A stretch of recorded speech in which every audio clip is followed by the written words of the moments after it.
Babi pun. Masih dalam berita Lampung bersama saya, Iin Hermayani. Sejumlah berita aktual dan beberapa informasi menarik lainnya telah kami siapkan untuk Anda. Berikut berita utama hari ini.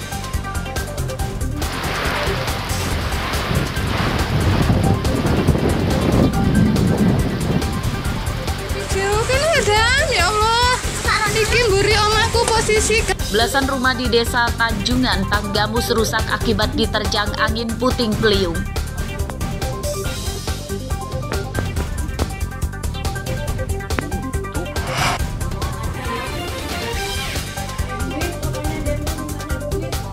Kawanan garong bersenjata api menyatroni rumah bos sawit di Lampung Utara. Pelaku menyandra dan menganiaya korban. Sendiri pokoknya, nggak taunya bapaknya dari itu, sama sini.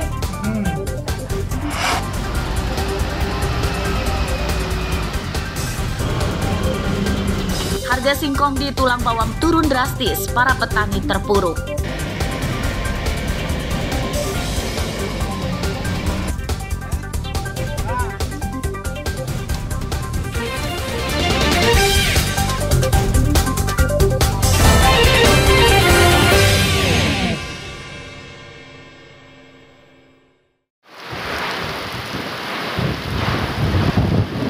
Angin puting beliung memporak-porandakan permukiman Desa Tanjungan, Kecamatan Pematang Sawah, Tanggamus, Senin sore. Seorang warga yang merekam bencana itu dengan kamera ponsel histeris sebab rumah dan kandang ternaknya hancur tertimpa pohon yang tumbang oleh angin puting beliung. Iki Allah, omahku kae mburine gendenge hancur. Piye ceritane kebrukan wedhuku ya Allah. Kandang kayu pun, kandang pitik hancur, remuk, lebur, mbuh pitik angkrem ning endi. Pada Selasa siang, sebagian rumah yang rusak mulai diperbaiki. Warga, polisi, tentara, pemong desa, dan kecamatan bergotong royong memperbaiki rumah yang rusak. Menurut warga, angin kencang itu muncul bersamaan dengan hujan lebat. Selain merusak atap rumah, angin kencang juga menumbangkan puluhan pohon besar. Seorang warga bernama Suherman menderita luka di kepalanya akibat tertimpa asbes rumahnya. 17.30 saya masih posisi di dalam rumah, posisi kumpul dengan keluarga.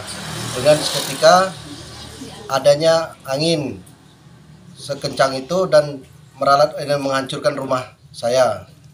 Bencana angin puting beliung di Desa Tanjungan pertama kali terjadi. Menurut data desa, total ada 17 rumah yang rusak, 13 rumah rusak ringan dan 4 rusak berat. Di Tanjungan ada beberapa rumah warga. Keterkaitan itu 17 warga yang terdampak. Jadi yang betul-betul yang parah itu ada 4 rumah warga yang betul-betul parah, dan juga salah satu warga yang terdampak kena kepalanya terbentur ataupun tertimpa oleh asbes. Jadi, bencana angin puting beliung tidak merenggut korban jiwa. Para korban bencana berharap pemerintah daerah Tanggamus memberi bantuan biaya perbaikan rumah mereka. Andri Kurniawan melaporkan dari Tanggamus.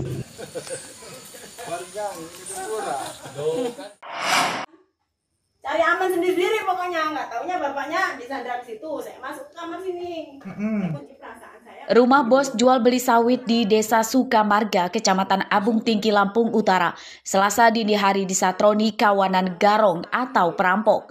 Korban bernama Ida Erianto dan istrinya Isti Kalimah. Cari duit pokoknya dia tuh. Menurut korban, pelaku berjumlah 4 orang, 3 masuk rumah dan 1 lagi berjaga di luar rumah.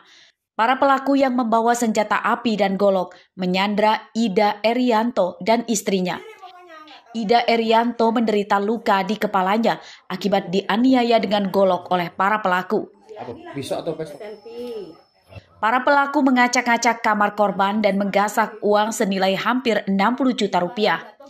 Mereka juga membawa kabur mesin rekaman CCTV untuk menghilangkan jejaknya. Yang ke dalam 3. Bawa senjata api nggak, Pak? Bawa. Pasti 2, yang pasti saya lihat benar 2. Yang bawa golok ada, soalnya golok itu untuk nyandra bapaknya tadinya. Pelaku sempat membuang tembakan? Iya. Iya, di luar. Makanya tetangga-tetangga nggak berani dekat. Pertama pas pertengahan kejadian. Yang terakhir mau habis kejadian, masih di dalam orangnya tapi udah bawa duit itu. Yang di luar bunyi jedor, katanya udah gitu. Supaya tidak dikejar korban, para pelaku 2 kali meletuskan tembakan saat akan kabur. Perampokan di rumah bos jual beli sawit ini telah dilaporkan ke polisi. Ardio Habah melaporkan dari Lampung Utara.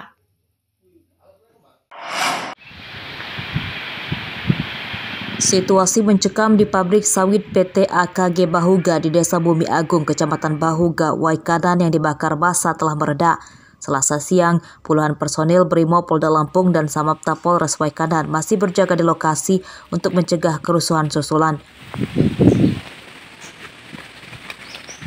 Kapolres Waikanan AKBP Teddy Rakesta mengatakan pembakaran pabrik sawit itu dipicu tidak terimanya warga atas tewasnya Ansori akibat ditembak polisi.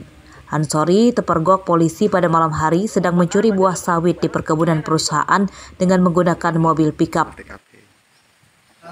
Karena ada perlawanan dari informasi yang kami dapat dari hasil berita acara pemeriksaan, yaitu dengan cara menabrakkan mobil yang dikendari pelaku kepada petugas yang sedang melakukan dinas, sehingga akhirnya kedua anggota tersebut melakukan upaya paksa, ya, tindakan tegas terukur. Kemudian akhirnya setelah dilakukan pemeriksaan di Puskesmas Mesir Ilir, pelaku diduga telah meninggal dunia. Nah, setelah itu tidak berapa lama, selang 2 jam, tanggal 30 Januari jam 01.00 masa dari beberapa kampung itu menuju ke lokasi PT AKG. Kecewa sehubungan dengan korban ini merupakan masyarakatnya meninggal dunia, sehingga melakukan pembakaran di perusahaan tersebut. Polda Lampung juga akan membentuk tim investigasi untuk mengusut kasus anarki itu. Polisi mengimbau masyarakat Kecamatan Bahuga, Waikanan menahan diri dan tidak mudah terprovokasi hasutan-hasutan orang tak bertanggung jawab. Pesankan kepada seluruh warga masyarakat agar dapat menahan diri dan jangan sampai terpancing dalam hasutan-hasutan apun juga ada pemberitaan atau yang bersifat hoax atau menghasut. Semuanya mari kita jaga situasi Kamtipmas yang kondusif.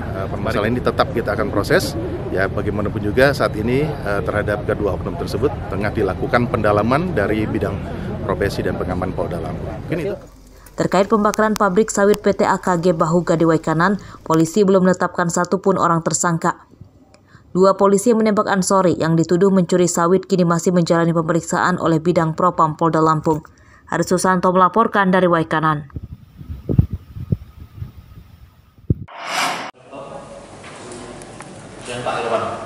Bola panas kasus suap jual beli bangku kuliah di Universitas Lampung atau Unila terus bergulir.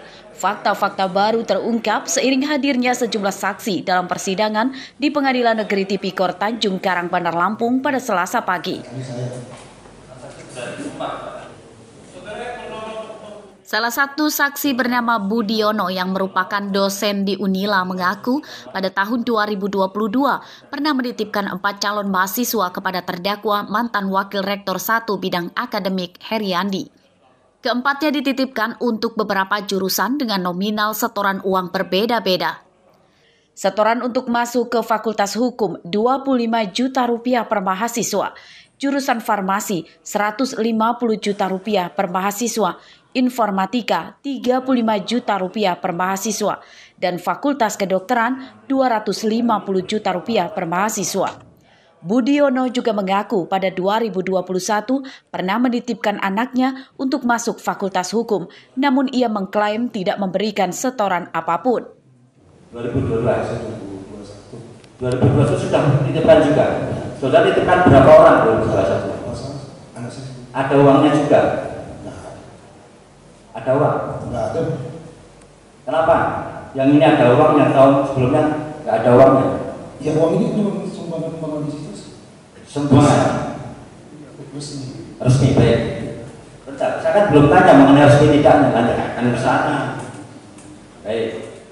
Selain Budiono, jaksa KPK juga menghadirkan 2 saksi lain untuk ketiga terdakwa.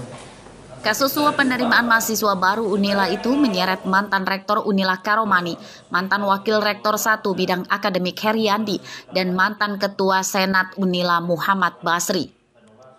Sidang akan dilanjutkan masih dengan agenda mendengarkan saksi-saksi pada Selasa pekan depan. Arsadi Saputra melaporkan dari Bandar Lampung.